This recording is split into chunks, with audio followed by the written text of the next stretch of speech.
কিবা কাৰণত নহয় কিবা কাৰণত কংগ্ৰেছ দলে গুৱাহাটীৰ ভিতৰত বহু দিনৰ পৰা কিবা এটা ঘটনা সংগঠিত কৰাৰ বাবে চেষ্টা কৰি আছে। ভৱিষ্যতে ৰাজভৱনৰ সন্মুখত কোনো ধৰ্ণা ধৰ্মঘট হ'ব নোৱাৰিব।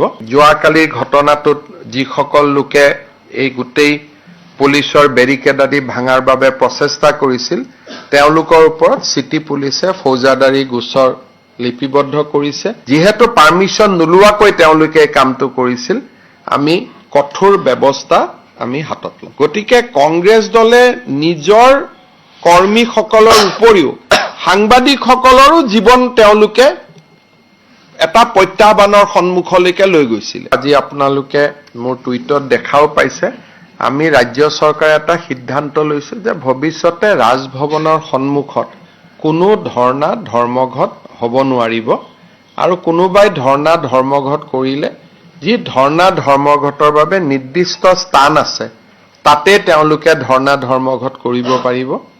আৰু যোৱাকালিৰ ঘটনাটোত যিসকল লোকে এই গোটেই পুলিচৰ বেৰিকেড আদি ভাঙাৰ বাবে প্ৰচেষ্টা কৰিছিল তেওঁলোকৰ ওপৰত চিটি পুলিচে ফৌজদাৰী গোচৰ লিপিবদ্ধ কৰিছে। একেটা ঘটনাকে ইলেকশ্যনৰ আগত খানাপাৰাত তেওঁলোকে কৰিবৰ বাবে চেষ্টা কৰিছিল। যোৱাকালি ৰাজভৱনত কিবা কাৰণত নহয় কিবা কাৰণত কংগ্ৰেছ দলে গুৱাহাটীৰ ভিতৰত বহু দিনৰ পৰা কিবা এটা ঘটনা সংগঠিত কৰাৰ বাবে চেষ্টা কৰি আছে।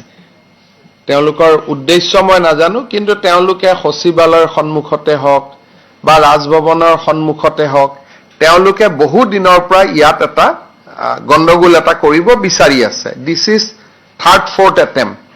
গতিকে মই ভাবো যে এইবাৰ আমি যিসকলক ভিডিঅ'ত দেখা পাম, যিসকলৰ ফটো আছে, যেহেতু পাৰমিশন নোলোৱাকৈ তেওঁলোকে কামটো কৰিছিল, আমি কঠোৰ ব্যৱস্থা আমি হাতত লম। চাওক, মই ভাবো যে এনেকুৱা ঘটনাত কালি যে গুলী চালনা নহল আৰু সাংবাদিকসকলো সন্মুখত আছিলে, তাত কংগ্ৰেছ দলৰ লগত জড়িত নোহোৱা ব্যক্তিও আছিলে, যিসকলে প্ৰচেছনৰ নেতৃত্ব লৈছিল তেওঁলোকে এইটো চাব লাগিছিল যে পুলিচে যদি গুলী চালনা কৰে, টিয়াৰ গেছ চলায়, তেওঁলোকৰ পৰিৱৰ্তেও কাষত থকা মানুহৰো ক্ষতি হ'ব।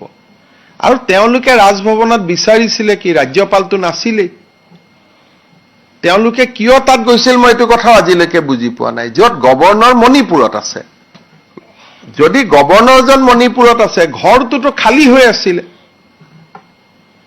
গভৰ্ণৰ আছে বোলে নহয় জোৰ কৰি গৈ তেওঁক মেমৰেণ্ডাম দিম, তেতিয়া আমি ক'লোহেঁতেন ঠিক আছে 10 জন আহক, 50 জন আহক, 5 জন আহক, ভিতৰত লৈ গ'লোহেঁতেন, চাহ খোৱালোহেঁতেন, মেমৰেণ্ডাম ল'লোহেঁতেন।